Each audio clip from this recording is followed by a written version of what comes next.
തരിപ്പാണല്ലോ പ്രശ്നം അല്ലേ? അപ്പോൾ എത്രയായി തുടങ്ങിയിട്ട്? 3-4 വർഷമായി. 3-4 വർഷം. എവിടെയൊക്കെ കാണിച്ചത്? മെയിനായിട്ട് കാണിച്ച EMS-ലാണ്. അപ്പോൾ സർജറി ചെയ്യാൻ പറഞ്ഞു. അപ്പോൾ ഞാൻ സർജറി ചെയ്യാതെ എന്തെങ്കിലും ചെയ്യാൻ പറ്റുന്നുണ്ടെങ്കിൽ അങ്ങനെ വിചാരിച്ചു. അപ്പോൾ അവിടുന്ന് പിന്നെ ബ്ലോക്ക് വന്നിട്ടാണ് ചെയ്ത് ഒഴിവാക്കണം എന്ന് പറഞ്ഞു. പിന്നെ കൈയോട് തീരെ പറ്റില്ല, ഒന്നും പറ്റില്ല, ആകെ മരവിപ്പായിട്ട് തരിപ്പും കടച്ചിലും. ഇതുവരെ മരുന്ന് കഴിച്ചു ചില സമയത്ത് മരുന്ന് കഴിക്കുമ്പോൾ എനിക്ക് മുഖമൊക്കെ ചീർത്ത പോലെയാണ്.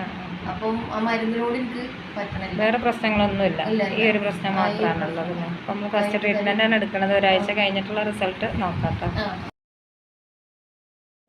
കപ്പ് എടുക്കുമ്പോഴുള്ള ബുദ്ധിമുട്ടായിരുന്നു അല്ലേ? കപ്പ് എടുക്കുമ്പോൾ പിടിച്ച് ഒരു 2 മിനിറ്റ് കാണണ്ട. അപ്പോൾ ഇതിന് കൈ ധരിച്ചിട്ട് കയ്യിൽ നിന്ന് ചാടും. അങ്ങനെ 2-3 പ്രാവശ്യം ഉണ്ടായിട്ട് സംഭവിച്ചിട്ടുണ്ട്.